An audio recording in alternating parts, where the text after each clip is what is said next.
Kia ora from Aotearoa. It's Poppy speaking, and I'm just speaking about this current day wave which has just started. We just started the energy of that today. And it's actually one, I feel like I'm really going out on a limb to talk about it, because it's, my sense is that huge stuff is coming that's going to make us confront our belief systems, to believe in ways that we have never believed or seen before.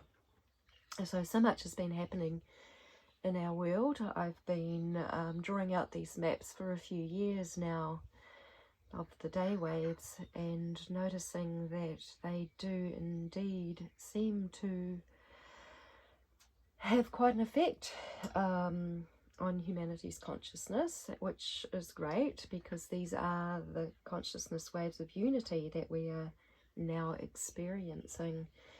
And so our consciousness is getting a great shake up to return us back to unity, because we have become so far removed that it's almost impossible to live a day without a dualistic thought creeping in somewhere, because of the programming that we've experienced as human beings. So when I look at the storm TRECENA, I have always remembered a phrase that was connected with the storm energies, and that is the ecstasy of freedom, and the freedom of ecstasy. So ecstasy has got to do about the freedom of movement, excited energy. So the storm TRECENA is very much about energy and cleansing. So the ecstasy of freedom is within belief.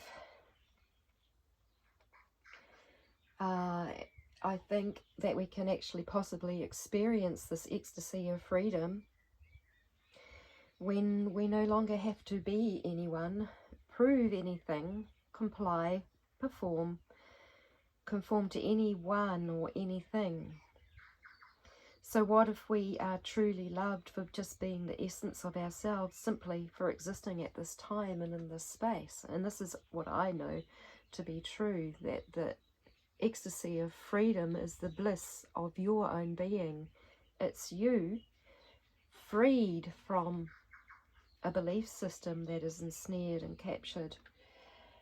And a belief system also brings external events around us which keep ensnaring us and trapping us until we can break free. And at the moment, when we're going through this birth, we may feel desperately trapped, desperately stuck. So know that something is coming that is going to shift these energies in this phase. So, you know, imagine we've got no more queens, no more kings, no more ministers, no more servants, no more priests, no more priestesses, no more gods, no more goddesses, masters, serve, arc, anything, demi or semi-gods, demons, angels, nothing, no more competing and jostling for position, energy, money, or any other form of energy that comes from suffering. So the energy harvesting is in the suffering of the separation and the division. And so this is what we need to heal. What if we dare to believe that what we really know, what is not popular, what if an event happened that stripped all people of their status, their identity, any sense of entitlement that's attributed to fame, wealth, or power? Because all of these things are illusions. The whole principle of in the Clash, I am another you, you are another me, or Ubuntu, I am here because of you, you are here because of me, that is truth. And so what has happened is the inequality, the injustice, the unfairness, and these times are being resolved now. Justice is being restored, and things are being weighed in the balances, and it is a time, I don't know whether you want to call it a time of sowing and reaping, a time of karma, a time of living into the energy frequency that we have created from our own personal growth. So what if the veils of illusion were completely lifted and we all got to see things as they truly are? This could be happening. Imagine what it's like when there is no more deception, no more cloudiness, no more murkiness, no more needing to explain, to justify, to correct all of these things. Then perhaps we will know ourselves as the self-generating, energetic beings we are capable of being, free of debts, burdens, obligations, and duties. Energy freed up in the body system, energy freed up inside, energy freed up outside. We have to make the change. The greatest thing we can do is grow, is to actually not be in denial of the suffering, not be in denial of the pain, not try and pretend that's all better, not just try to stay positive, but work with the blockages, work with the energy blockages, and acknowledge them and come through them, because the only way out is through. So I sincerely hope that we are ready to break free from this energetic slavery, suppression, and all sacrificial acts we have confused with the human condition. Humans have been socially conditioned to keep the status quo of superiority and inferiority, and people have decided their vocations based upon capital gains as they have programmed to do so. But the program has now changed into a rampant, artificially generated one, and that comes out of observing human consciousness, like through social media, through the television, through whatever, trying to keep people in a constant state of separation. So it's in the separation that the greatest harvest of energy happened.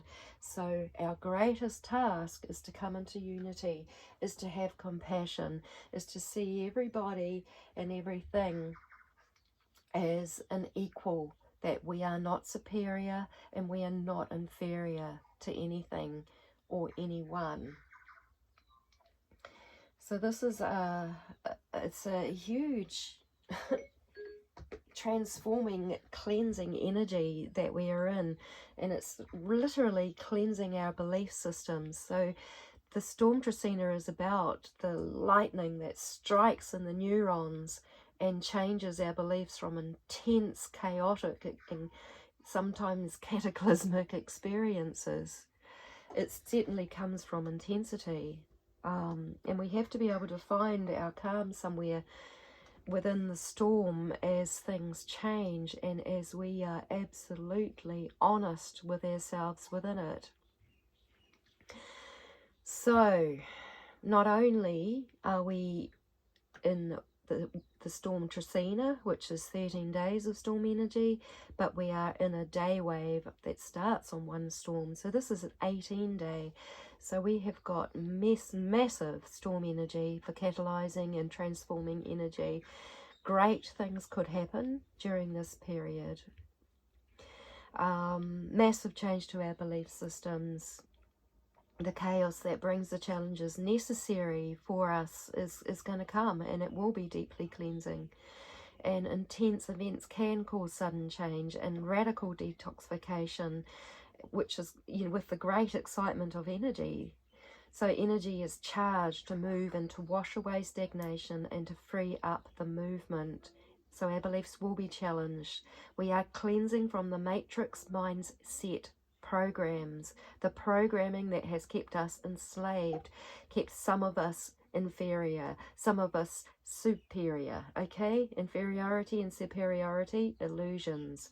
Matrix mindset programs. The artificial intelligence generated through all of these things is still artificial.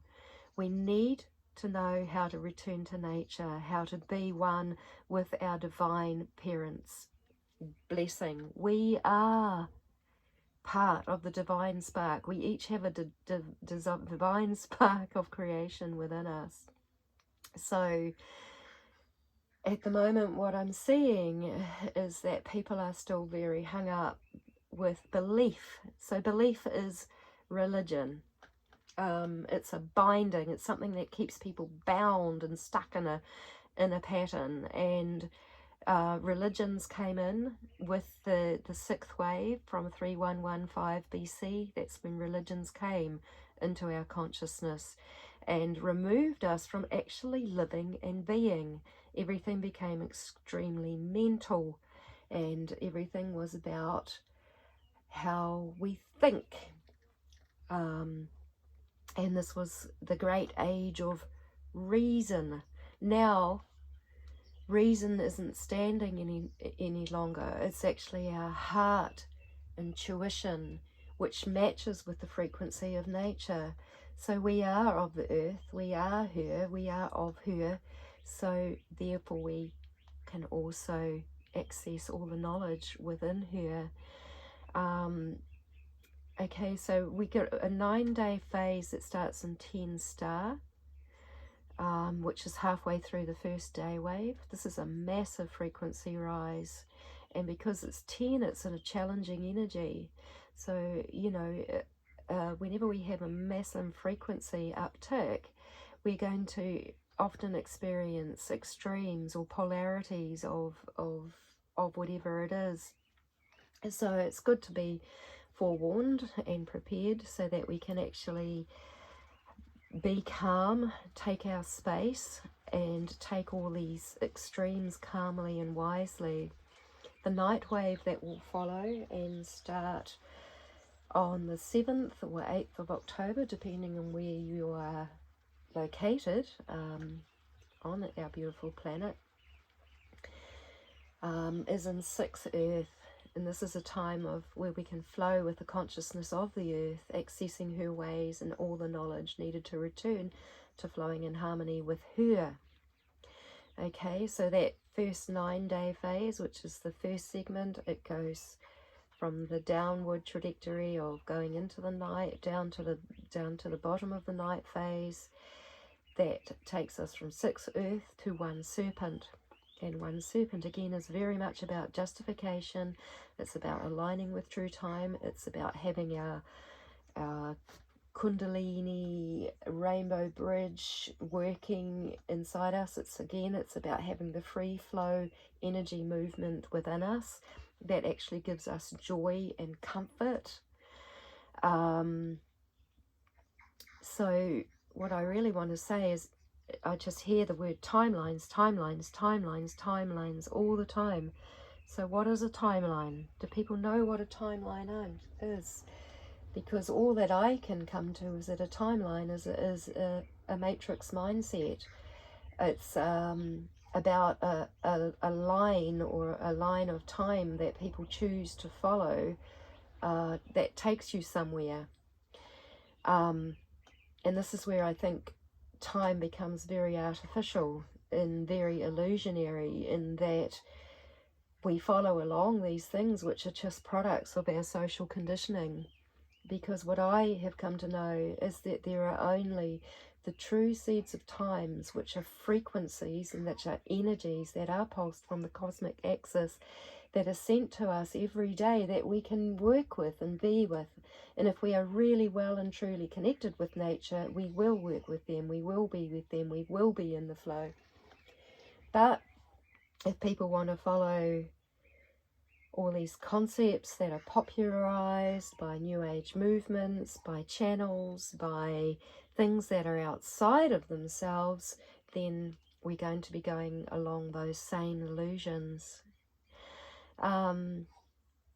So what I'm really encouraging is encouraging people to jump on to divine time, to really know what divine time is, to find out what this cosmic thing is, to be cosmic, to access the divine, to be part of the one verse, to unity.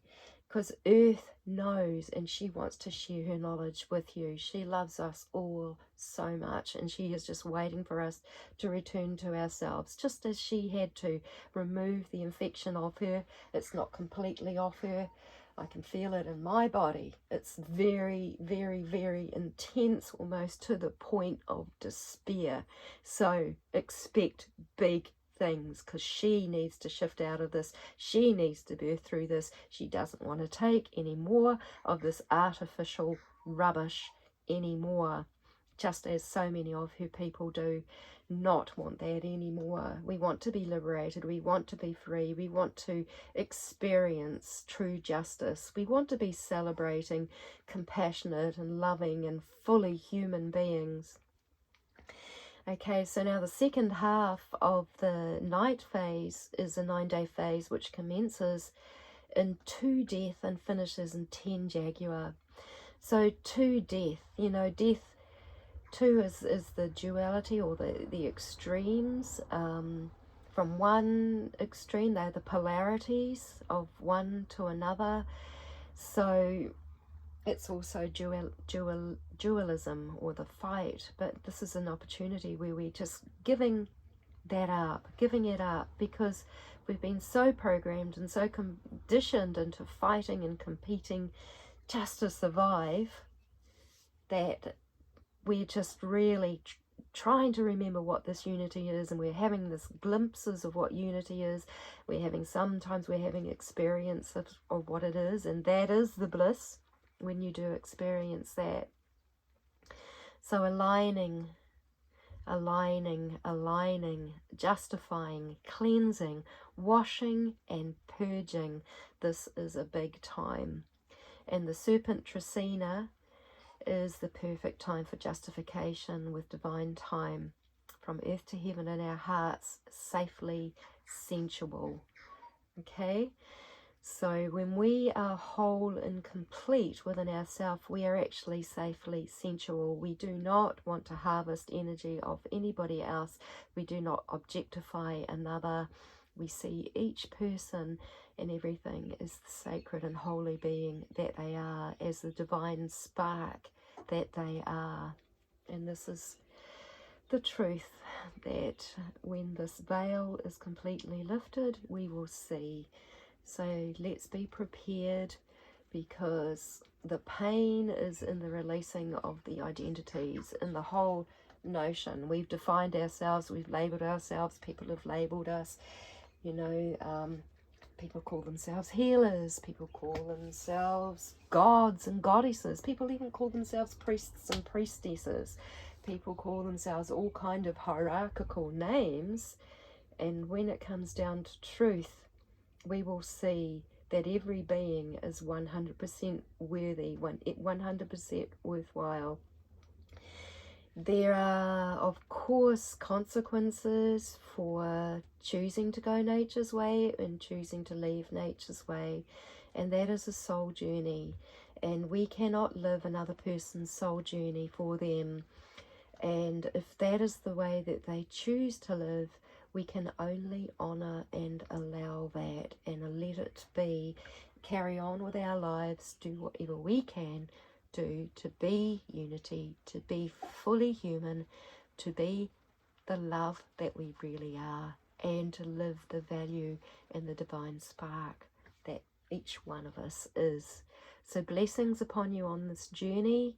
It could be rough, it could be chaotic, it could be blissful, it could be ecstatic, and part of the beauty is in actually not knowing, but just being in that moment and responding from our hearts in each now moment.